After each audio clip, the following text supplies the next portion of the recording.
Rádio Piauí.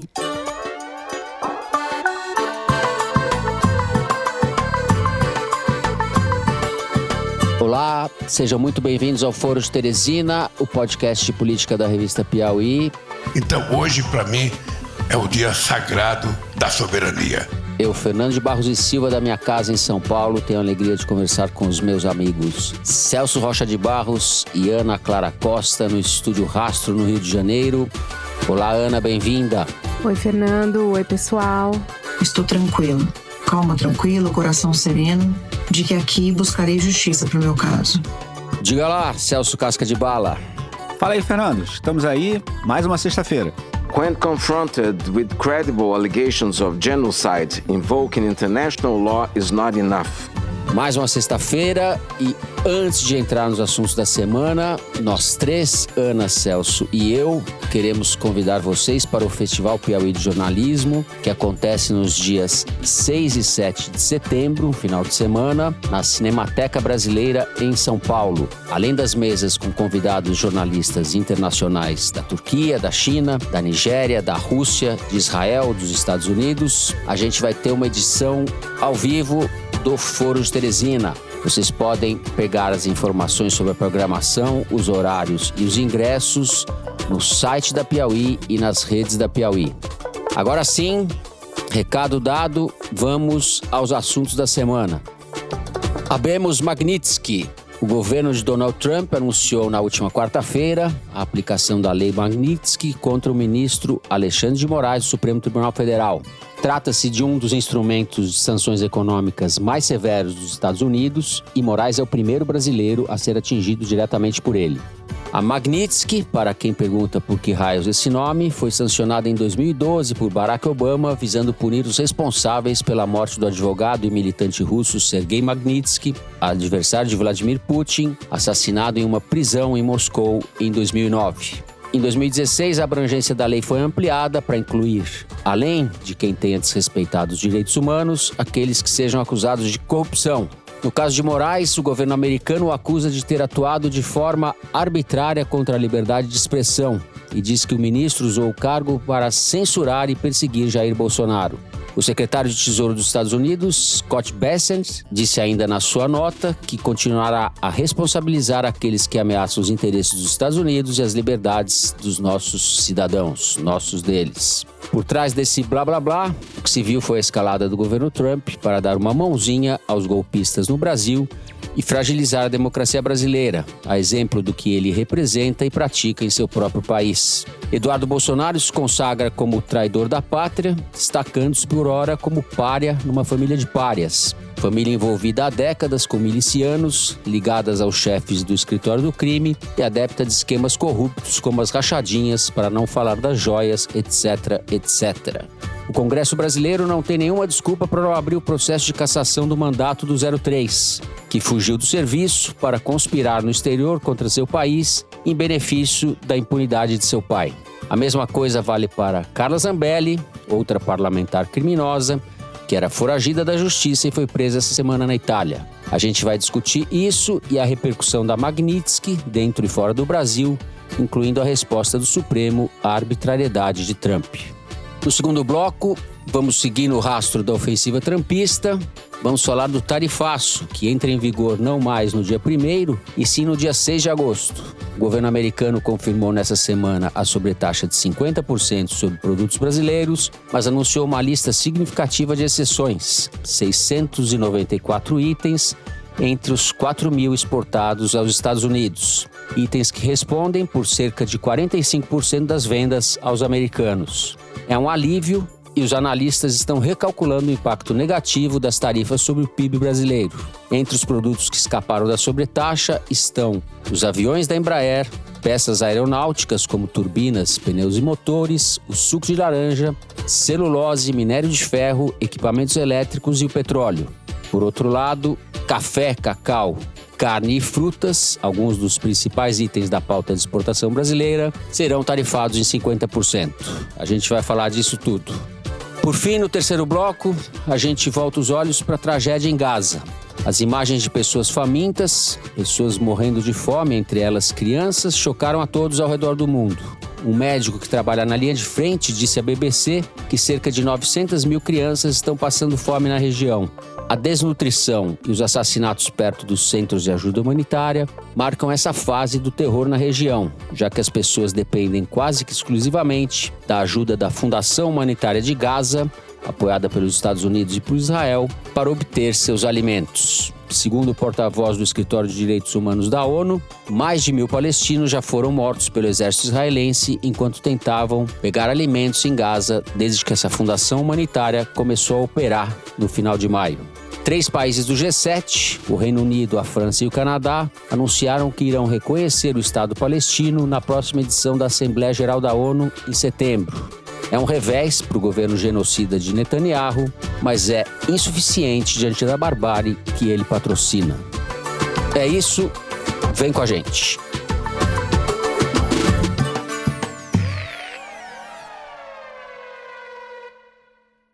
Muito bem, Celso, vamos começar com você. Donald Trump, como você disse, está tentando destruir a moeda americana e a democracia americana. Não sei se ele vai conseguir, mas ele está tentando firmemente. E está tentando destruir a democracia brasileira também. Vamos falar um pouco da Lei Magnitsky. Como é que você viu essa semana? Então, Fernando, eu acho que assim, é bom a gente ter noção da escala do que aconteceu. O que aconteceu foi muito grande, foi uma agressão norte-americana ao Brasil gigantesca. É bem provável que seja a crise mais profunda que já teve nas relações entre o Brasil e os Estados Unidos. Porque, assim, a gente já falou aqui várias vezes de por que a Suprema Corte é o grande alvo dos novos movimentos autoritários, né? Na Venezuela, na Turquia, na Hungria e no Brasil. É porque é a Suprema Corte que decide o que a Constituição diz. Então você leva lá as questões constitucionais para eles decidirem. Se um ditador conseguir neutralizar a Suprema Corte, se a Suprema Corte fizer qualquer coisa que ele queira, a Constituição passa a ser o que o ditador disser que ela é. O que o Trump está querendo fazer é ele neutralizar a Suprema Corte brasileira e ele dizer o que é a Constituição brasileira. Se o Trump conseguir o que ele está querendo com o STF, é o governo dos Estados Unidos que passa a decidir o que é legal e o que não é no Brasil. Dizer que qual é a lei que se aplica dentro de um território e governar esse território é mais ou menos a mesma coisa. Então, se o Trump ganhar essa briga contra a Suprema Corte brasileira, o Trump governa o Brasil. O Trump vai decidir o que vale e o que não vale, se o Congresso brasileiro aprovar uma lei, se o Lula tomar uma medida, enfim. O Brasil basicamente perde a condição de país soberano, se o Trump ganhar essa briga. E o que o Trump está propondo, basicamente, é que os brasileiros são obrigados, segundo ele, a seguir a lei que ele quiser, mas se os brasileiros quiserem ir para os Estados Unidos morar lá, pensando, bom, já que eu sigo a lei dos Estados Unidos, então eu sou americano, vou morar lá, vou ser rico, etc. Não, aí ele vai te mandar para um campo de concentração em El Salvador. Então, enfim, o negócio que o Trump está oferecendo para o Brasil é muito, muito ruim. Assim, e o Brasil teria que ser uma república de banana absolutamente vagabunda para ceder nessa questão da Suprema Corte. E aqui vale dizer um negócio, a Lei Magnitsky foi criada para fazer o contrário disso que o Trump fez. Exato.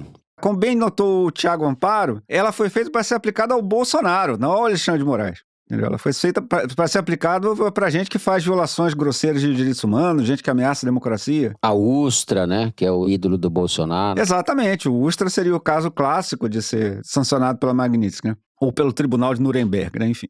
Como você disse, aí, o Magnitsky foi um advogado russo que denunciou um grande esquema de corrupção, enfim, foi preso, assassinado, etc.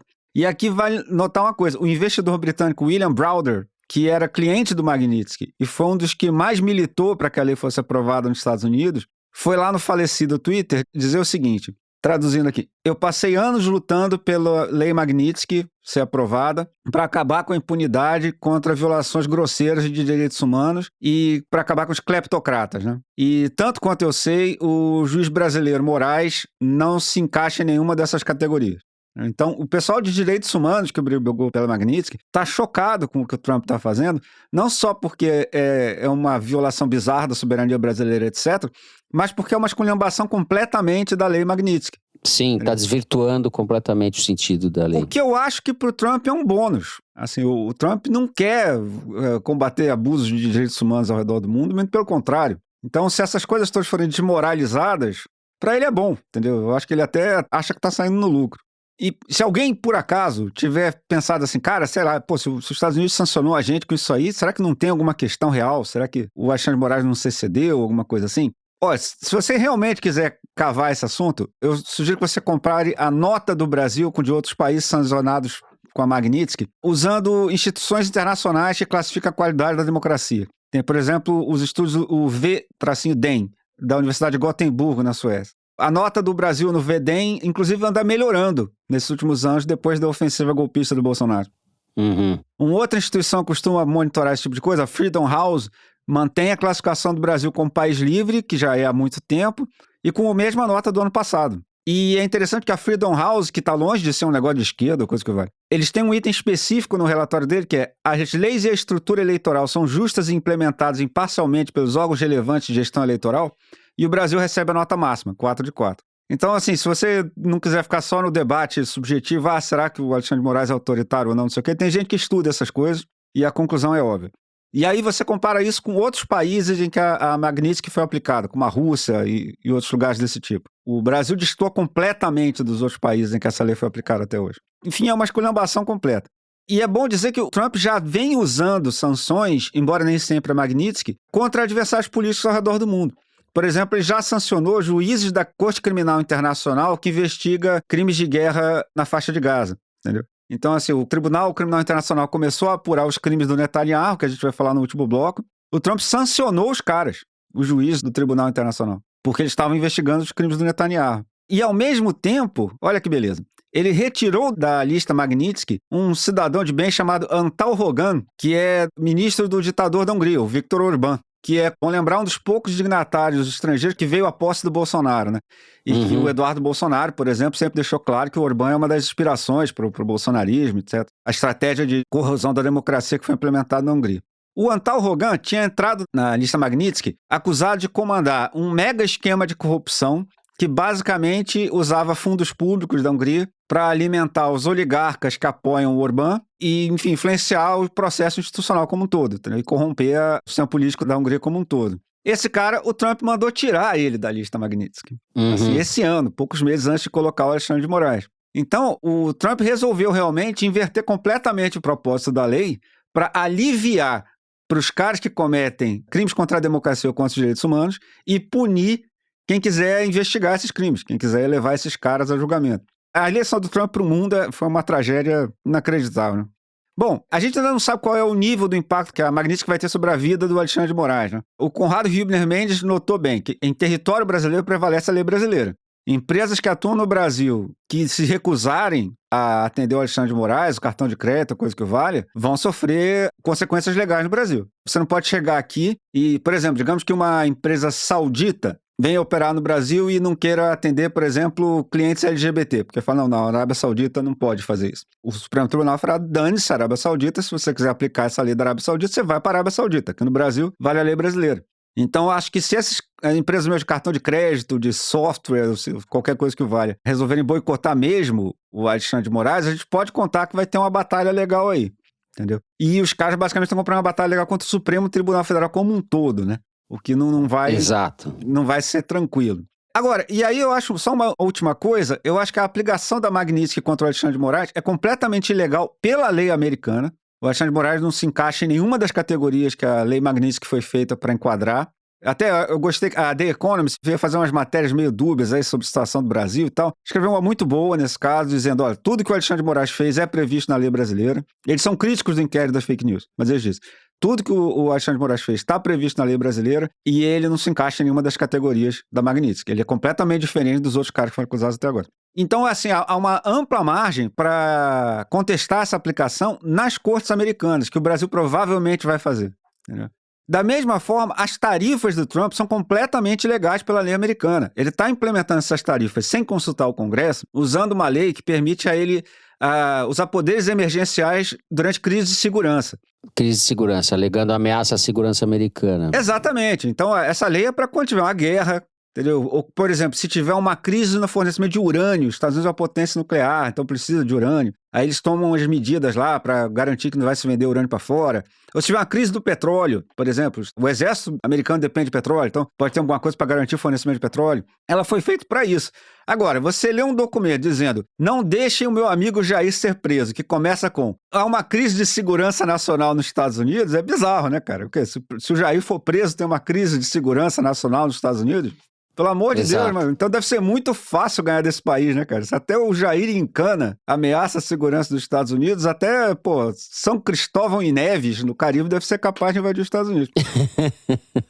E aí é que eu acho que o caso brasileiro vai ser também um teste para a democracia americana e para o Estado de Direito nos Estados Unidos. Em tese, as empresas brasileiras vão entrar na justiça americana para contestar as tarifas e o Alexandre de Moraes, enfim, a AGU vão entrar nas cortes americanas para contestar o Magnitsky. São casos muito simples do ponto de vista legal. Nos dois casos, o Brasil ganha. Muito fácil, se você simplesmente quisesse ater a letra da lei. Mas a lei ainda vale? Os Estados Unidos ainda é um Estado de Direito? Se isso subir para a Suprema Corte, que é aparelhado pelos republicanos, eles vão aplicar a lei ou vão fazer o que o Trump quer? Então eu acho que isso também é um teste para o funcionamento institucional dos Estados Unidos. Mas a gente entrou numa zona cinzenta aí, né? Sem dúvida. Justamente. A democracia americana é justamente... Tá bem mal nas pernas. Ana Clara, vamos com você continuar falando de Magnitsky.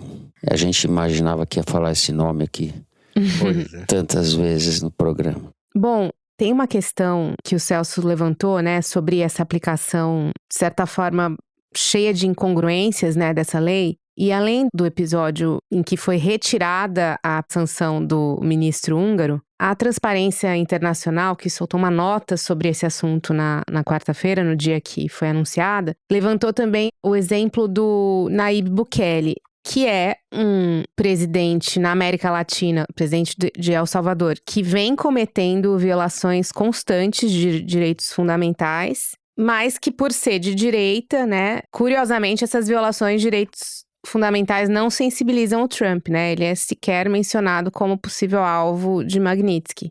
Sensibilizam ao contrário. Exato. Agradam. Vão tirar a exigência de visto, né? Do pessoal de El Salvador, que nem querem fazer com a Argentina agora. El Salvador é o campo de concentração terceirizado do exato, Trump, né? Exato. Que ele manda lá hoje.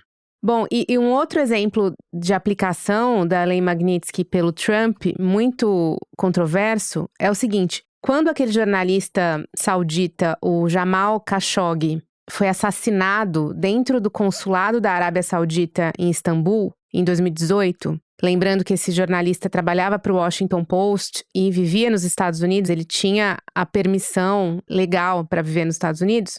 Quando esse crime aconteceu, levou um tempo para que o Trump fizesse qualquer coisa contra os assassinos ou suspeitos de assassiná-lo, né? Que, na verdade, são membros do governo, né, da Arábia Saudita. Por quê? Porque ele não queria prejudicar as vendas de armamentos para a Arábia Saudita. Então, teve uma pressão do Senado americano para que ele enquadrasse essas pessoas na lei Magnitsky e ele não estava querendo. Aí o Senado mandou um ofício para a Casa Branca pedindo oficialmente o enquadramento dessas autoridades e só aí que ele decidiu atender, né? E aí, digamos, né, o que aconteceu com o Jamal naquele episódio horroroso, foi uma violação à liberdade de expressão dele que aparentemente não sensibilizou o Trump naquele momento, né? Ele foi assassinado pelo que ele falava, pelo que ele escrevia no Washington Post. Esquartejado. Exatamente. Então, assim, quando o bolsonarismo celebra esse tipo de sanção, né, é isso que eles estão celebrando, né? É a escolha de punir um brasileiro fora de qualquer parâmetro de aplicação prévia dessa lei. Agora, eu queria contar uns bastidores dessas últimas semanas em relação à lei Magnitsky. Em maio desse ano, o Marco Rubio pela primeira vez aventou a possibilidade da Magnitsky. Porque, na verdade, o que o Eduardo gostaria que tivesse acontecido desde o princípio, desde que ele foi para os Estados Unidos, era Magnitsky. Ele não estava fazendo lobby pelas tarifas. As tarifas vieram como um plus, né? O que ele queria mesmo era a aplicação da Magnitsky para o Alexandre de Moraes. E óbvio que era isso que ele ficava martelando ali em Washington nas vezes que ele ia pra lá, com os interlocutores do MAGA ali, com o Steve Bannon e tal. E o Olavo de Carvalho já falava, quando era vivo, óbvio, né? Não soube de nada psicografado. Não se pronunciou sobre esse assunto, Olavo. Tô aqui aguardando o pronunciamento dele. Ele chegou a mencionar que o Trump deveria usar Magnitsky no outro governo, né, contra a esquerda brasileira, né, que na época o Alexandre de Moraes, enfim, não existia ainda esse processo, né, ou ele não estava tão avançado, então assim, ele sugeria o uso da Magnitsky, então aí a gente já vê de onde vem, né, Sim. O fato de o Eduardo Bolsonaro conhecer essa lei. E aí, em maio desse ano, o Marco Rubio falou pela primeira vez sobre isso. E o Itamaraty, a diplomacia brasileira, fez todo um trabalho ali bem sigiloso de diplomacia na época, em maio, para tentar dissuadir a Casa Branca de prosperar com essa ideia, porque pareceu, e é, né, completamente absurda, mas assim, houve um trabalho da diplomacia brasileira muito forte para que esse assunto fosse esquecido naquele momento. E que começou ali o Brasil vinha tratando essa questão das tarifas de uma forma profissional, né, com a Secretaria de Comércio e tudo mais. Não estava tendo resposta dos Estados Unidos, mas até aí estava achando que o negócio estava, enfim, dentro do campo do comércio, né? Quando o Marco Rubio fala da Magnitsky, eles começaram a ficar preocupados e fizeram um trabalho ali que naquele momento eles acharam que tinha dado certo. E o trabalho era basicamente de explicar para o Departamento de Estado que o Alexandre de Moraes estava fazendo no Brasil seguia a Constituição brasileira, não era uma violação em nenhum aspecto e que eles estavam mal informados sobre isso. E aí, por um momento, achou-se que estava bem explicada a situação. E aí, a situação se agravou em junho, julho e aconteceu o que aconteceu.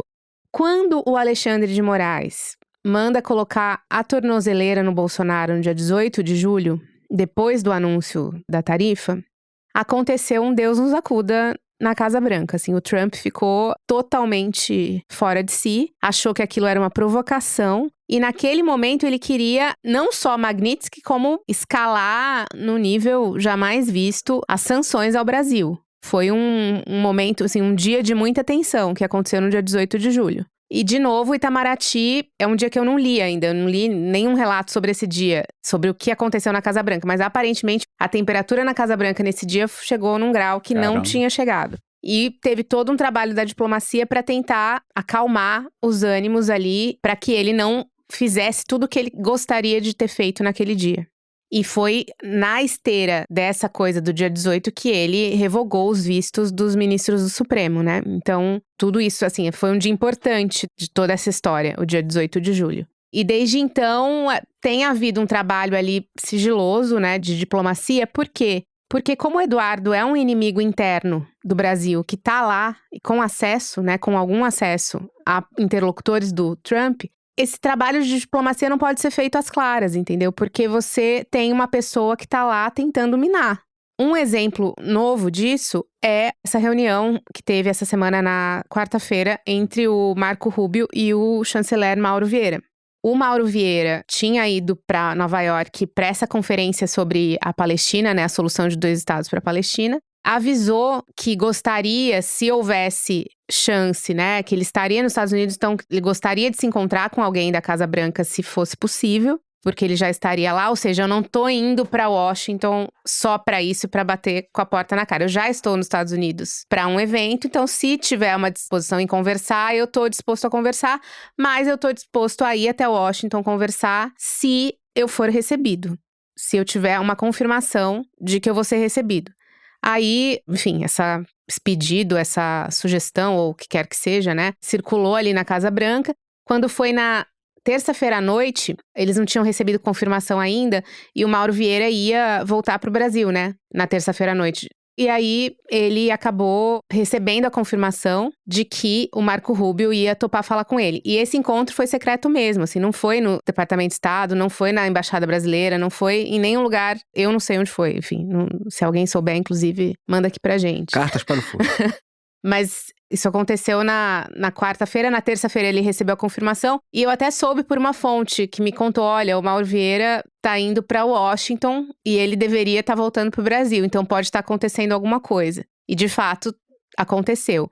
E uma das razões de essa reunião ter sido feita nesses termos, né, sigilosos, uma das razões, não é só essa razão, mas uma das razões é o fato de você ter esse inimigo interno lá. Que se ele soubesse dessa reunião, talvez pudesse tentar melá-la ali de alguma forma e tal. Então, esse é o nível do Eduardo Bolsonaro hoje. As tratativas diplomáticas entre o Brasil e os Estados Unidos estão tendo que ser feitas em sigilo para esse cara não saber e não tentar acabar com isso, expor de alguma forma. A gente tá, assim, vivendo realmente com um anti-brasileiro ali, né? Um cara que não é só contra o Alexandre de Moraes que ele tá atuando, né? Ele tá atuando fortemente para que o problema que foi criado não seja resolvido, não haja resolução e não haja diálogo entre as duas partes. Porque qualquer menor sinal de diálogo, a intenção dele é tentar melar, que é o que ele fez com os senadores que foram para Washington. Sim. Ele é claramente um sujeito lesa-pátria, né? Ele está agindo para fazer isso, e eu volto a dizer o que eu mencionei na abertura: o Congresso brasileiro tem a obrigação de tomar uma atitude diante do que está acontecendo. Se não caçar ele, vai caçar quem? O senhor Hugo Mota vai prevaricar mais uma vez, ou vai prevaricar nessa dimensão? O Congresso tem a obrigação de dar uma satisfação para a sociedade brasileira, e a direita teria uma oportunidade, não vou ser tão poliana e tão otimista, teria uma oportunidade de isolar essa família, ou de enquadrar essa família, porque o Bolsonaro vai ser preso. E o Eduardo Bolsonaro, se voltar ao Brasil, também deve ser preso, né? Réu confesso, né? Ele é réu confesso. A Câmara tem... Eu acho que existe muito pouca pressão sobre o Congresso brasileiro, que vem se omitindo dessas questões, porque é um Congresso mais do que lamentável, né? Um Congresso de uma direita vagabunda, que flerta com o golpismo quando não está com os dois pés no golpismo. Enfim, tem uma continuidade, uma indiferenciação entre o PL e esses outros partidos, né? O PL, que é a casa dos Bolsonaro, etc., não está sozinho no Congresso, né? Não existe uma divisão clara entre o PL e esses outros progressistas, republicanos, etc. O país teria uma chance de estabelecer alguma distinção entre esses golpistas declarados e as pessoas que são contra a democracia e claramente contra o Brasil, e a direita, digamos assim, liberal ou o que seja. Eu não acredito que isso vá acontecer, mas acho que é uma obrigação da gente cobrar que isso aconteça, né? Claro. Bom, gente, eu não quero terminar esse bloco sem fazer pelo menos uma menção à nossa querida Carla Zambelli, inclusive porque foi um furo da Piauí. Quem deu a notícia de o paradeiro da Zambelli foi um furo da revista Piauí, certo, Ana Clara? Certíssimo. Foi um furo do jornalista Andréa Paladino para a Piauí. Ana Clara, para arrematar, mais alguma coisa? Acho que só para concluir essa questão do Eduardo, né, desse perigo que ele representa, eu não sei se vocês se lembram do Eduardo Tagliaferro. Ele foi assessor-chefe do gabinete do Alexandre de Moraes no TSE. E ele foi demitido, exonerado, né, depois de ser preso em flagrante, batendo na mulher e tentando matar ela com uma arma. E ele foi exonerado, né, no mesmo dia. Bom, ele foi solto, né, e ele se tornou, desde então, um inimigo público ali do Alexandre de Moraes, criticando ele, enfim, se diz injustiçado, e foi pra Itália, né, porque ele é cidadão italiano, então o pessoal gosta de fugir pra Itália, né. Ele diz que ele não tá em fuga, que ele só tá aguardando na Itália, mas enfim. O fato é que o Eduardo tá querendo levá-lo para os Estados Unidos para que ele supostamente colabore numa investigação contra o Alexandre de Moraes. Eles querem levar o cara da Itália para os Estados Unidos para que ele conte todas as violações que ele viu acontecer no gabinete e tal, e ele tá disposto a ir. Então aí a última do Eduardo é essa, ele quer levar esse cara que foi do gabinete para tentar encorpar o caldo ali contra o Alexandre. Não, porque é o seguinte, a gente tá falando aqui de traição à pátria, etc. Uma história que eu gostaria de ver esclarecida é a do senador Marcos Duval, que tá com essa confusão, que ele saiu do país sem autorização, enfim. Agora, o que eu queria ter um esclarecimento aqui é porque o Duval disse que ele tem o visto categoria S para entrar nos Estados Unidos. Esse visto é para quem colabora com as autoridades americanas em investigações ou outras coisas de, enfim, inteligência, coisas desse tipo. Eu queria saber o que ele anda fazendo lá, cara. O que ele anda colaborando com o governo estrangeiro no meio de uma crise como essa, entendeu? Isso aí eu acho que é de algum interesse saber o que esse cara tá fazendo por aí. Bom, com essa pauta, pedido, curiosidade do Celso, a gente vai então encerrando o primeiro bloco do programa por aqui. Vamos fazer um rápido intervalo. Na volta vamos falar das tarifas. Já voltamos.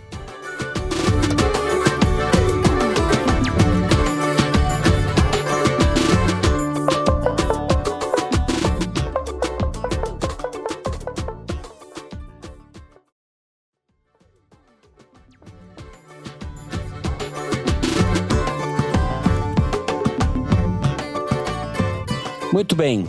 Ana Clara, estamos de volta. Eu vou começar com você. Não vou falar que é boa notícia das exceções, né? Porque não tem boa notícia nesse pacote. Enfim, foi um alívio, uma surpresa positiva dentro de uma situação bastante ruim que foi criada pelo governo americano. Vamos começar pelas exceções? Sim, as exceções e as não exceções. Vamos lá. Bom, embora tenha havido mais de 700 exceções, né, 700 itens ali dentro da lista de exceção. 694, pelo que estão falando, né? Enfim, 694. 700. Em grande parte, são exceções que beneficiam a indústria americana, né? Sim. Porque a gente sabe que se tem uma instituição nos Estados Unidos que continua funcionando é a força da grana, né? Insumos químicos, de construção civil, minério de ferro, derivados. Além do suco de laranja, que é um produto fundamental da mesa do americano e que o Brasil é o principal fornecedor com 50% do mercado. Mas ainda assim, apesar dessas exceções, eu acho que tem algumas sinalizações políticas que eu queria destacar. Com exceção do suco de laranja e da castanha de caju, que eu acho que o Trump deve gostar de comer tomando uísque, né? E que só o Brasil produz, todo o setor agrícola foi tarifado. E o setor agrícola, né, agropecuário no caso, é um grande apoiador do Bolsonaro, né? Todo mundo sabe. Então, nessa ideia de que essas tarifas são políticas e não comerciais, ele claramente quer pressionar para que o Bolsonaro seja anistiado por meio dessa pressão no agronegócio, né? Porque nada como você atingir o setor que pode se mobilizar para te ajudar a conseguir o que você quer, né? E esse setor é o agronegócio. Aliás, essa pressão já está acontecendo. Não digo que está acontecendo uma pressão ao governo ou ao Supremo sobre isso, mas representantes do agronegócio já estão vocalizando que, poxa vida, vamos liberar o Bolsonaro porque daí resolve o problema de todo mundo. Isso está acontecendo, uma fonte minha esteve na última reunião da Frente Parlamentar da Agropecuária e disse que alguns representantes ali dentro do agro estavam concordando que o STF tinha que entregar o que o Trump pede. Então, as exceções nem tinham saído ainda, ou seja, eles ainda não sabiam se eles iam ser contemplados e já estavam pedindo. Isso é um disparate, né? Não faz nenhum sentido. Mas, enfim, é a sua apuração que eles estão falando. Disparate é a atitude deles, não a sua apuração. Sim. É um disparate. Bom, isso parece ser estratégico, né? A estratégia do Brasil, num primeiro momento, não foi pedir para os empresários pressionarem os lobbies dos seus setores em Washington para que eles pressionassem a Casa Branca? Isso aconteceu, né, Ana? Sim, aconteceu. O CEO da Embraer foi para os Estados Unidos e fez reuniões lá e, enfim, isso aconteceu e é bom que tenha acontecido. E uma fonte estava comentando comigo que você tem escritórios de advocacia lá em Washington que são especializados nisso e que já tem uma relação com o Lutnick, que é o secretário de comércio. E que você contratar esse escritório parece que já é meio caminho andado ali pro negócio, entendeu? Dependendo do escritório, já é uma parte da história. Então, as empresas brasileiras, de fato, foram atrás. Entendeu? Mas assim, tem também a pressão das empresas americanas que iam se ferrar se esses insumos que elas precisam tivesse uma tarifa de 50%. Mas o fato é que assim, essa atitude de você tarifar o agronegócio praticamente sem nenhuma exceção, basicamente eles atingem a agropecuária para que eles indiretamente pressionem na outra ponta, né? Se vai funcionar, eu acho muito difícil, né? O governo tá taxativo, o Supremo mais ainda, assim, não sei. A não ser que a coisa escale, não sei, num nível que a gente não prevê ou não tem ideia do que pode acontecer. Mas, a princípio, não há uma possibilidade de que o agronegócio consiga mover essas placas tectônicas, né? O fato é que tem muita gente achando que essas tarifas, embora elas tenham sido atenuadas, né, pelas exceções, elas são o começo, né, que o Trump está agindo com a perspectiva de que o Brasil vá ceder em algum momento, porque ele está arriscando coisas que ele não tem como suprir se o Brasil não fornecer. O café é uma das principais. O Brasil tem 34% do mercado americano, a Colômbia tem 20%. O Brasil vendeu 8 milhões de sacas de café para os Estados Unidos no ano passado, segundo o Secafé. A Colômbia vendeu 12 milhões para o mundo inteiro. O Brasil, 8 só para os Estados Unidos. Ou seja, a Colômbia não tem terra para produzir um excedente de 8 milhões de sacas para suprir a falta do produto brasileiro. Eles vão ter que comprar o nosso café com tarifa mesmo. Então, tudo leva a crer que essa ofensiva, na verdade, é porque o Trump de fato acredita que ele vai poder resolver as coisas aqui. E rápido. E agora tem uma questão, assim, na ordem executiva, né, que é muito curiosa, né? ele coloca o governo e o Supremo como um mesmo órgão. Então ele fala que o governo não tem cometido arbitrariedades contra o Bolsonaro, que o governo tem prejudicado as big techs, né? Quando na verdade foram decisões do Supremo. E sendo que o governo, a gente se lembra que a gente falou muito disso, o governo nem sequer agiu para barrar a urgência do PL da anistia no Congresso. Mas ele coloca todo mundo no mesmo pacote, né? E óbvio, né, que há interesses convergentes entre o Supremo e o governo, mas não há dúvida da independência dos dois, né? E pelas palavras do Trump nessa ordem executiva, você vê que ele é assessorado por pessoas que não têm esse entendimento do funcionamento das instituições aqui. Você vê que tem um lapso estratégico, porque talvez se ele entendesse, ele pudesse até pensar numa solução em que ele tivesse mais chance de ter sucesso, né? Ainda bem que ele não pensou. E ele não pensou também que esse massacre que ele quer promover, né, com essas tarifas, isso é um componente que une dois poderes que estão sendo atacados. Esse espírito de corpo, né, que é tão presente na política brasileira, o Trump não entende e ele não está sendo assessorado de forma a entender, né? Ele não entende, inclusive, que tudo isso que ele está fazendo une uma parcela da população que estava bastante descontente com o governo e agora já não está mais tão descontente assim. Agora, tem muita gente que acha que o governo devia ter sido mais aberto ao diálogo, né? E o que é ser aberto ao diálogo na visão dessas pessoas? É o Lula ligar para o Trump, pedir para falar com o Trump, levar para o Trump uma lista de coisas que o Brasil pode conceder e que não envolvam o Bolsonaro, e aí cabe ao Trump atender ou não, aceitar ou não, conversar ou não. Mas que essa atitude do Brasil, mesmo que ele levasse um telefone na cara, seria um sinal de que a gente não quer brigar. Tem muita gente defendendo isso. Principalmente do setor privado. Eu, assim, acho que, gente, com o histórico de 3 Lulas na presidência, sabe quando que isso ia acontecer? Nunca. Nem o Lula, nem o Itamaraty. Nossa amiga Renata Lopretti fez um comentário preciso no Jornal da Globo, falando que é uma falsa questão, porque essas conversas não são feitas assim de afogadilha, elas são muito preparadas e que não havia o menor sentido de fazer uma conversa dessa, nesse quadro, sabendo qual ia ser a resposta. Exato. O governo brasileiro só tinha a perder. Ao contrário do que escreveu Joel Pinheiro, essa conversa não tinha a menor chance de dar zero, né? Não tinha grandeza nenhuma. Esse gesto, para mim, no meu entendimento, não fazia nenhum sentido. E assim, a estratégia foi clara. Você viu o Lula dando entrevistas em veículos americanos. Ele deu para Christiane Amanpour na CNN, ele deu para o New York Times, justamente para marcar a posição e de se dizer aberto ao diálogo dentro da imprensa americana, para que justamente o Trump tenha acesso a isso e faça um movimento também. Agora, assim, o Itamaraty devolveu a carta do Trump porque ela não tinha sido enviada pelos meios corretos. Sim, qual que é a chance, né? Se o Itamaraty nem sequer aceitou a carta, qual que é a chance? No que fez muito bem. Fez muito bem. Exato. E outra, o Itamaraty é formado majoritariamente por uma turma que é a turma da política externa ativa e altiva do Celso Amorim, né? E o primeiro aluno dessa turma, inclusive, é o Lula, né? Então, assim, acho até compreensível, né? Que quando você pode perder bilhões, você esteja desesperado para que o governo faça qualquer coisa, o que for possível e impossível para te livrar dessa, né?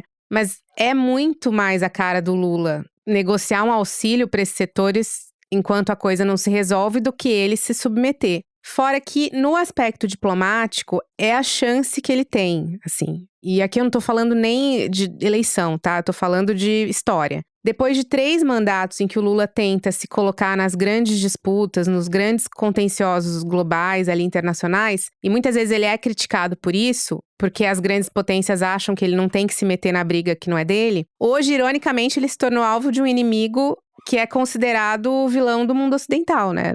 Um grande opressor de todos os direitos, já deu todos os sinais que quer usar o Brasil de bode expiatório. Então, quando você olha para o aspecto do que vai entrar na história, né, o retrato de hoje, é que enquanto o mundo todo capitulou ao Trump, o Lula não, né? Isso que vai ficar nos registros. Você esperar que a China não capitule é óbvio, porque é uma potência mundial em todos os aspectos e não precisa ceder para os Estados Unidos em nada. Já se esperava. Agora, o Brasil, né, é a 10ª economia do mundo, não é uma potência bélica, tá numa posição muito mais vulnerável, né? Por exemplo, essa entrevista do Lula para o New York Times vai entrar para os registros, assim, até da própria narrativa do governo Trump para os Estados Unidos, né? Que foi o primeiro presidente que se posicionou ali contra, né? Que valorizou a soberania do próprio país. Porque todo o resto, assim, Europa, com essa questão das tarifas dos 15%, a Europa, enfim, entregou tudo. O Japão, enfim, eu acho que talvez na fotografia de hoje, tudo pode, gente, né? Cada dia acontece alguma coisa, mas assim, na fotografia de hoje, essa é a maior vitória diplomática de todas as gestões dele. E coloca ele num patamar, assim, de biografia que o Trump deu um presente pra ele, basicamente.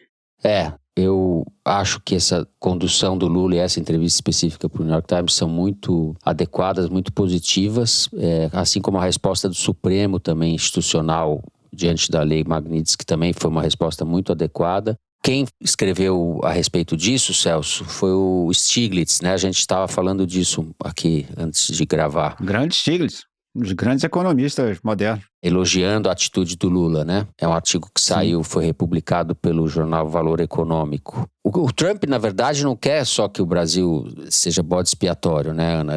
Mais do que isso, ele quer que o Brasil seja um sócio da cruzada antidemocrática, cruzada de extrema-direita, cruzada enlouquecida que ele está fazendo no mundo. Vamos lá, Celso. Então, Fernando, o tarifaço não veio tão ruim quanto a gente pensava que seria, né? Porque ficou de fora avião, petróleo, sucos de laranja, que são boa parte da pauta de exportações brasileiras para os Estados Unidos. A estimativa varia um pouco pela metodologia que cada um usa e também pelo fato que, aparentemente, os Estados Unidos têm um código diferente para classificar os diferentes itens de comércio internacional do usado no resto do mundo.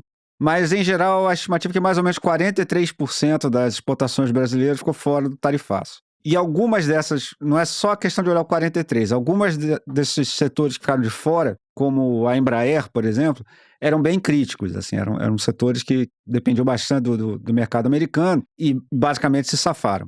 Assim, isso foi uma vitória da diplomacia brasileira, o Alckmin saiu muito bem nessa foto, assim, foi meio craque da rodada aqui, mas também não só pela atuação do Alckmin e de outras autoridades brasileiras, mas também pela mobilização dos empresários americanos que seriam afetados pela tarifa, né? Então, por exemplo, mais ou menos 1/3 dos voos regionais nos Estados Unidos, assim, voos lá dentro dos Estados Unidos, os aviões da Embraer. Então, assim, se você basicamente botar 50%, é proibido de comprar, né? Então, se você proíbe as pequenas empresas aéreas dos Estados Unidos de comprar avião da Embraer, eles não têm onde repor isso, entendeu? A Embraer encontrou um nicho de aviões pequenos no mundo em que ela tem uma posição global muito favorável. Então, a Embraer foi beneficiada, e provavelmente por isso que o presidente da Embraer estava razoavelmente tranquilo, né? Pelo fato que houve um fortíssimo lobby lá das empresas aéreas americanas para dizer, cara, se você quebrar a Embraer, você quebra a gente. E a mesma coisa com o suco de laranja, com outras coisas desse tipo. Tem algumas das coisas que entraram nas exceções que é material que é usado em construção civil. E o Trump não quer aumentar o preço de construir casa nos Estados Unidos, tendo eleição de meio de mandato ano que vem.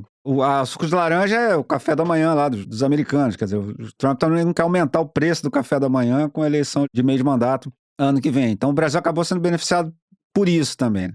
E dentro das negociações, eu já tinha adiantado aqui, eu acho que faz sentido conversar com as Big Techs, o que o Brasil vem fazendo, né? A minha interpretação daquela decisão do STF é que ela foi justamente uma decisão muito dura, que é para forçar o Congresso a legislar, porque o Congresso não ia legislar porque as Big Techs convenceram eles a não legislar. Então o STF lançou uma proposta bem dura, porque aí você obriga o Congresso a fazer uma legislação que provavelmente vai ser mais branda, mas vai ter legislação. E eu acho que esse é o caminho para resolver essa questão com as Big Techs. Chega para os caras e fala, isso vai para o Congresso, vamos negociar entre a gente já o que vai para o Congresso, a gente manda e passa, entendeu? Isso não é excepcionalmente complicado.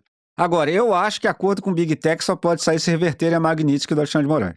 Assim, eu acho que o Brasil tem que botar as Big Techs para pressionar o Trump dizendo isso. Porque aí, inclusive, é uma saída para o Trump. Porque o Trump foi no Alexandre de Moraes falando de Bolsonaro e de censura a empresas americanas. Sim. Então, se você entregar para ele as empresas americanas, não, já resolvemos nosso problema lá, você dá uma certa porta de saída para ele dessa história, entendeu? Dizendo assim, não perdi, ganhei, olha lá, consegui que as empresas americanas conseguissem alguma coisa. E dá para negociar coisas aí que não são contrárias ao interesse brasileiro. O país que foi mesmo taxado nessa história foi o bolsonaristão. Foram essas regiões do Brasil em que o Bolsonaro tem muito voto. O caso mais clássico que eu achei foi o da empresa Taurus, a grande fabricante de armas brasileira, que se ferrou nesse tarifaço. E que eu, sinceramente, não sei o que eles vão fazer. Se eles vão ter que deslocar a produção para os Estados Unidos ou alguma coisa dessa, porque eles exportam... Aí eu quase tô soltando rojão, viu? Pois é. E que é patrocinador eterno da bancada da bala, desses caras todos, né? E a Taurus deu muito mal no tarifaço. Então a gente não sabe como é que isso vai ser resolvido. Mas isso eu achei simbólico, porque não tem uma empresa que você, tirando a Havan, enfim, não tem uma empresa que você possa associar mais ao bolsonarismo, e foi talvez a empresa que mais se ferrou individualmente nesse tarifaço. E os militares também sempre apoiaram a Taurus, o que faz um certo sentido de dizer assim, bom, tem que ter uma empresa de arma no Brasil, né? Bom, o que foi taxado mesmo, além da Taurus, foi a agricultura brasileira. O agronegócio foi o grande perdedor desse tarifaço até agora. Quem vai pagar esse imposto que o Bolsonaro conseguiu aprovar sobre os brasileiros, mesmo depois de ter saído do mandato, é justamente o setor que mais apoiou o Bolsonaro. E justamente nos estados que mais apoiaram o Bolsonaro. Então o café de Minas vai ter que pagar mais tarifa porque o Zema apoiou o Bolsonaro, a carne de Goiás vai ter que pagar mais tarifa porque o Caiado apoiou o Bolsonaro, produtores rurais de São Paulo, Paraná, etc., vão ter que pagar mais tarifa porque o Tarcísio e o Ratinho Júnior apoiaram o Bolsonaro. O Aço de Volta Redonda provavelmente vai ter que pagar mais tarifa porque o Cláudio Castro apoiou o Bolsonaro. Então veja só que espetáculo são os governos estaduais brasileiros. Agora, eu acho que esses setores ainda têm uma carta na manga. Em vez de eles ficarem tentando pressionar o STF, que não vai dar certo, e eles obviamente não têm capacidade grande de influenciar o Trump, eles podem influenciar o Bolsonaro. Eles podem convencer os políticos bolsonaristas a se posicionarem contra as tarifas do Trump e se posicionarem a favor do fim das tarifas e dizer que essa questão do Alexandre de Moraes é uma questão interna que vai ser resolvida aqui dentro, como o Mourão disse, por exemplo, no começo, que dizia assim, não, eu sou contra o processo com o Bolsonaro, mas o Trump não tem que se meter nisso. Eu acho que o agronegócio pode começar. O agronegócio tem evidentemente poder sobre os políticos bolsonaristas, vários foram eleitos por eles, e se eles não querem pagar mais tarifa, a saída mais óbvia e mais ao alcance deles é botar pressão nos políticos bolsonaristas para quebrar o Eduardo ao meio e quebrar essa articulação internacional do Bolsonaro. Entendeu? Assim, se eles preferirem continuar votando no Bolsonaro a ganhar dinheiro, também aí deixa de ser problema meu. Eu acho que eles vão preferir. É isso mesmo, quebrem os dois neurônios do Eduardo, um por um lado, outro pro outro. Exato, rachou. Ó, agora, uma coisa que eu acho em todo esse processo, cara, eu acho que essa história podia servir para o Brasil parar e avaliar se todas as medidas protecionistas em vigor no Brasil são mesmo de interesse brasileiro. A indústria provavelmente deve precisar de protecionismo mesmo, porque até a reforma tributária que o Lula aprovou outro dia, ou seja, durante décadas, o sistema tributário brasileiro penalizava a indústria, que é uma coisa que pouca gente sabe, mas basicamente a gente ficou 40 anos aí, desde a ditadura militar até o primeiro ano do governo Lula, com um sistema tributário que prejudicava a indústria. Não por acaso o Brasil se desindustrializou. Veja só que fenômeno interessante. Então, bom, se o sistema tributário ferrava com a indústria, era mais que justo que tivesse protecionismo. Então, tudo bem. A indústria vai demorar mais, a reforma tributária vai ter que entrar em vigor plenamente, tá certo. Deve ser mais difícil de mexer de uma hora para outra. Agora, se você pensar nos incentivos tributários que existem, aquelas isenções fiscais todas que o Congresso aprova, e que grande parte é sacanagem, eu duvido que não tenha uns protecionismo aí que também seja. Então, assim, eu achava que era uma hora da gente, de repente, fazer uma auditoria nisso. Parar para pensar, esses protecionismos todos que a gente tem, vale a pena? O Brasil está ganhando com isso? Entendeu? Assim, agora que o Trump ameaçando o livre comércio e ficando claro o problema que isso pode ser, eu acho que a gente podia pensar lentamente, com cuidado, ouvindo a opinião das pessoas que conhecem o assunto e que conhecem cada indústria específica, etc. Assim, não sou eu que vou decidir qual medida protecionista tem que passar ou não. Mas ir pensando num processo de redução mesmo de tarifa para o longo prazo. Assim, não é para fazer hoje, não é para fazer porque o Trump mandou. Muito bem. Fica aí a dica do Celso. Temos esse momento dica também. Pois é. Então a gente encerra o segundo bloco do programa. Vamos para um rápido intervalo. Na volta vamos falar de Gaza. Já voltamos.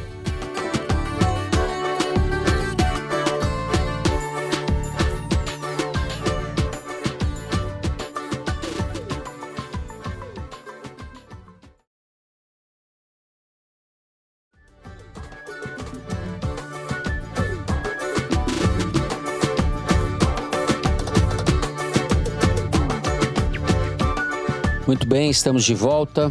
Celso, vou começar com você. Esse assunto a gente estava querendo já falar na semana passada, acabamos não falando na semana passada, vamos falar hoje. Nem sei por onde começar, Celso, para falar a verdade, que é uma desolação completa.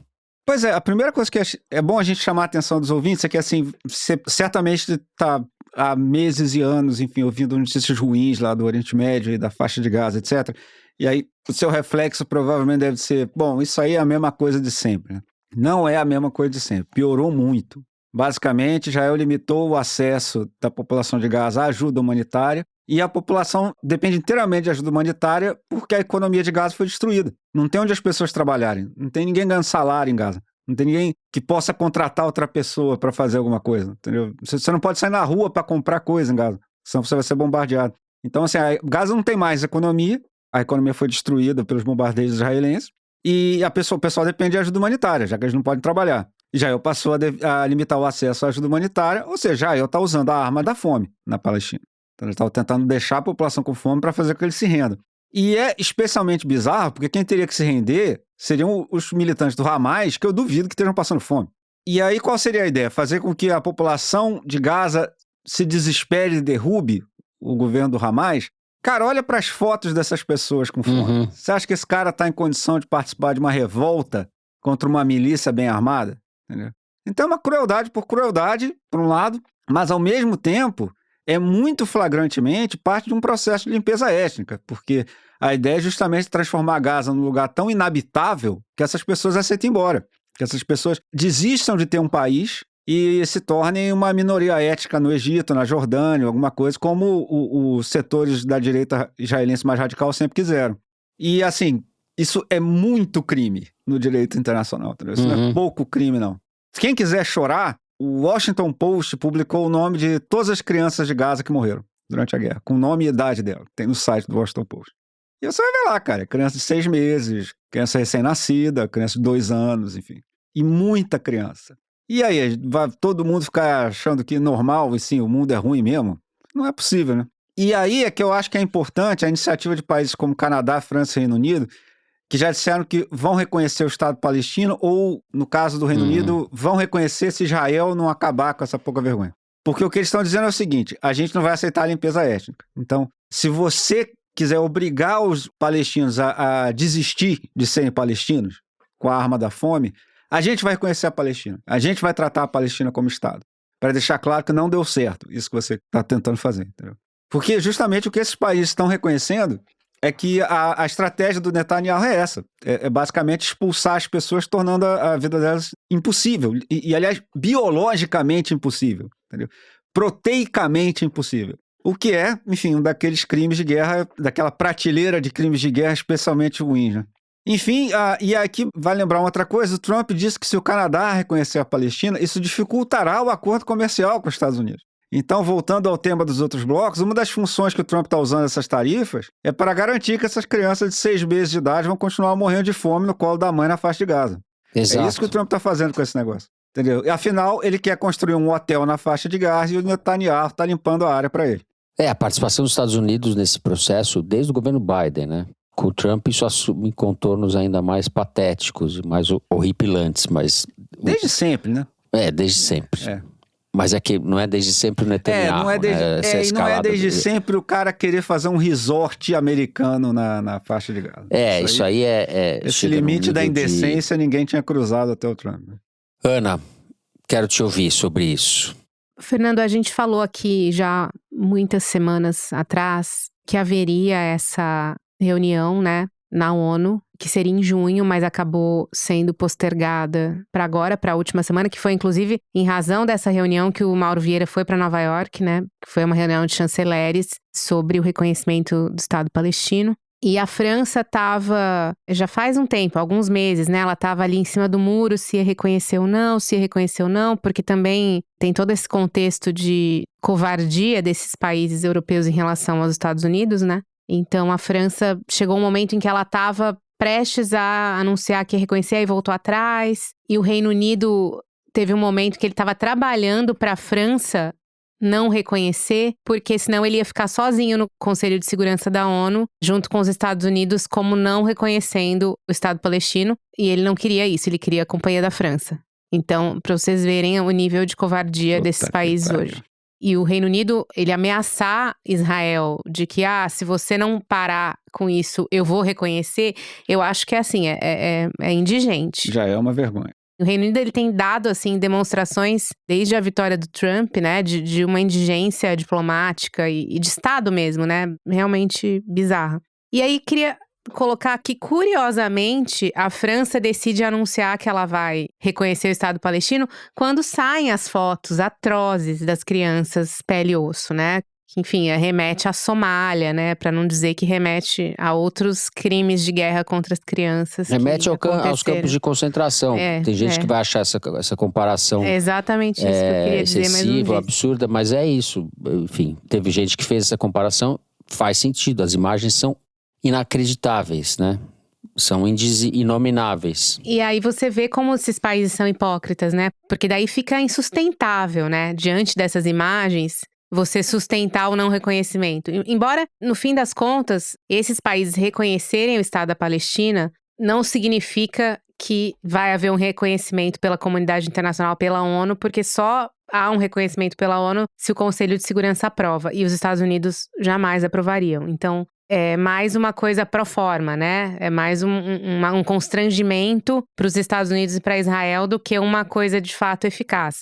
E tem um outro ponto que é o seguinte, né? Por exemplo, essa conferência em Nova York foi uma conferência que debate a solução de 2 estados, né? Ali. Depois de uma atrocidade como essa, como que um palestino vai aceitar negociar com um israelense? Em que termos? Na hipótese tão distante de uma solução de 2 estados? Assim, o nível de retrocesso que esses últimos anos proporcionaram nessa questão é uma coisa que, assim, inviabiliza qualquer tipo de solução negociada. Depois de vetarem ajuda humanitária, vetarem comida para te deixar morrer de fome, assim, qual que é a possibilidade de você depois querer sentar numa mesa para negociar com esses caras? E quem vai negociar? Quem tá vivo, entendeu? E as reportagens, enfim, dos poucos jornalistas que estão na faixa de Gaza e que estão passando fome também, inclusive os relatos são esses, né? Os próprios jornalistas estão completa privação. Nessas reportagens, os médicos que estão atendendo as crianças estão morrendo de fome. As enfermeiras estão passando privação de alimento. Todo mundo que está trabalhando no socorro também está sendo privado de alimentação. E depois que essas fotos foram reveladas, Israel disse que ia retomar a ajuda humanitária. A questão é que os relatos são de que nada foi retomado, continua a mesma coisa. Mas o Netanyahu disse que não há fome nem política de fome em Gaza, o que é, para falar de indecência, como disse o Celso, né? Então, tem gente que vai argumentar e eu entendo essas pessoas. A comparação com o campo de concentração, etc. O que é inaceitável é ouvir o primeiro-ministro de Israel, governante de Israel, falar isso, né? Não tem fome em Gaza. Isso é diante do que as imagens estão mostrando, todo mundo está relatando. Não, exato. Mas houve um comunicado de que eles iriam retomar a ajuda. E não foi retomada, eles não estão conseguindo receber. Então, assim, é uma mentira atrás da outra o tempo todo, entendeu? Enfim, eles disseram também isso tudo depois das imagens. E você vê que é tudo muito hipócrita, né? Você dá uma resposta pública porque as imagens são amplamente públicas, mas na verdade você não faz nada do que você está prometendo publicamente. E quem que vai te cobrar por isso, né? E só para concluir, assim, a situação é tão dramática e as crianças estão tão desnutridas, bebês sobretudo, que eles não têm força nem para receber os fluidos, a pouca coisa que tem, né, nos hospitais, os fluidos de alimentação, o soro para alimentar, eles não têm condição nem de receber o soro. Tamanha a fragilidade física desses bebês, né? Tamanha a desidratação. Então, eles estão num nível em que nem a salvação médica é possível mais, assim, é realmente esperar morrer. Então, assim, enfim. É uma daquelas coisas que, né, vão perguntar para todo mundo o que você fez quando isso aconteceu. Como você deixou, né? Isso aconteceu na sua época, como é que você deixou? Fora. Como é que ninguém fez nada? Então, a gente vai encerrar o terceiro bloco do programa. Vamos para um rápido intervalo, reciclar, tentar mudar a chavinha. Kinder Ovo na volta, já voltamos.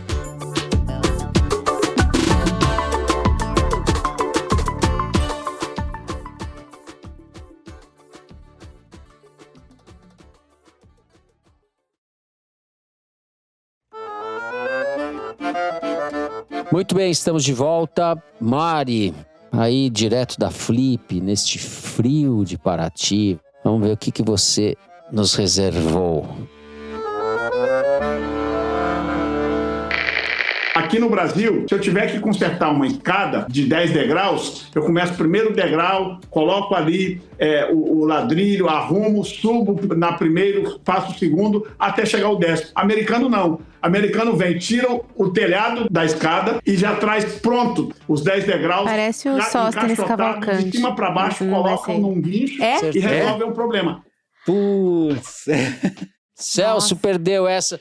Essa tava na sua... No meu nicho, né? Eu reconheci a voz dele, me senti agora uma vitoriosa, porque foi realmente pela voz, não foi por outras sinapses, assim. Para os anais, o líder do PL, Sóstenes Cavalcante. Entrevista Jovem Pan News. Bom, depois deste momento glorioso de Ana Clara, que está indo também para Flip, com o troféu nas mãos, né, Ana? Vai levar o troféu do Kinder Ovo. Vamos para o melhor momento do programa, vamos para o Correio Elegante, o momento de vocês das cartinhas. Eu vou começar então, eu começo com um recado do Walter Cancela. Sou ouvinte assíduo do programa e tenho tentado convencer minha noiva, Lorena, a escutar também. Desde que o Jair passou a usar tornozeleira, ela vive me perguntando: o pessoal daquele teu programa não sabe quando ele vai ser preso? Pontos de interrogação. Eu disse que não, mas que com certeza no dia que isso acontecer, eles vão abrir uma cerveja, igual a gente. Isso disse o Walter Cancela para Lorena. Lorena, ouve o tal programa que vale a pena. Você pode ouvir e a gente abre uma cerveja junto. Isso aí, Lorena. O Sérgio Bogão postou: pessoal, sou biólogo e quase toda semana me enfio no meio da Mata Atlântica, onde me alieno do serpentário que é Brasília, com todo respeito às serpentes reais, as quais amo tanto. Mas todo fim de semana ouço foro para me inteirar das crocodilagens da nossa política. Ana Clara clareia as ideias e casca de bala com suas tiradas sarcásticas sobre o submundo da política, mergulhando no esgoto para não termos que fazer isso. E Fernando com sua serenidade frente ao caos em Brasília. Um grande beijo. Pô, Sérgio, valeu. Valeu, Sérgio. Olha... Manda um abraço pras cobras aí. Sim, ele respeita as serpentes. Eu adoro que as pessoas identificam em mim uma serenidade que eu mesmo, quando olho pro espelho, não consigo ver, mas tudo bem. É que o Brasil tá tão maluco, né, cara? Mas eu gosto disso. Tá tão maluco que a gente entrou pro time dos serenos. Eu me lembro quando eu comecei a se chamar de moderado, eu falei, caraca, o Brasil tá ferrado. Tá ferrado. A Michele Medeiros também quis fazer o trocadilho da Ana Clara clareou, que nós já tocamos aqui. Quem é ouvinte fiel lembra. Diz a Michele: eu sou apaixonada pelo foro. Ana Clara clareou sempre com as apurações quentes. Celso Casca de Bala, o cabeção do foro com análises embasadas. Fernando meu Otton Bastos, um querido com seus comentários apimentados. Gente, eu anoto no bloco de notas do celular as genialidades de vocês. Um beijo. Valeu, Michele. Excelente mensagem. Maravilhosa. Eita, Otton Bastos. Otton Bastos é o fodão. Nossa senhora, agora... Pô, tirou onda. Ego inflado. Isso aí. É isso. Vou terminar assim de ego inflado. Não ganho o Kinder Ovo, mas ganho o carinho dos ouvintes. Boa. Assim a gente vai encerrando então o programa de hoje. Se você gostou, não deixa de seguir e dar 5 stars pra gente no Spotify. Segue no Apple Podcast, na Amazon Music, favorita na Deezer. Se inscreva no YouTube. Você também encontra a transcrição do episódio no site da Piauí. O Foro de Teresina é uma produção da Rádio Novelo para a revista Piauí. A coordenação geral é da Paula Scarpim. A direção é da Mari Faria, com produção e distribuição da Maria Júlia Vieira. A checagem é da Marcela Ramos. A edição é da Carolina Moraes, da Mari Leão e da Paula Scarpim. A identidade visual é da Amanda Lopes. A finalização e mixagem são do João Jabassi e do Luiz Rodrigues. Da Pipoca Sound, Jabassi e Rodrigues também são os intérpretes da nossa melodia tema. A coordenação digital é da Bia Ribeiro, da Emília Almeida e do Fábio Brizola. O programa de hoje foi gravado na minha choupana em São Paulo e no estúdio Rastro do Dani Di no Rio de Janeiro. Eu me despeço dos meus amigos. Tchau, Ana Clara. Tchau, Fernando. Tchau, pessoal. Boa viagem, boa Flip. Comporte-se um pouco, pelo menos. Pode deixar. Celso não vai pra Flip essa semana. Não vou, pois é. Nem eu nem você, né, cara? Ninguém chama a gente pra nada. Ninguém chama a gente pra nada. A gente vai ficar aqui. De qualquer maneira, valeu aí, Fernando. Até semana que vem. Eu vou ficar quietinho aqui na minha casa, né, choupana, lendo um pouco. Isso aí. Subindo escada, fazendo essas coisas. Cultivando a sua serenidade.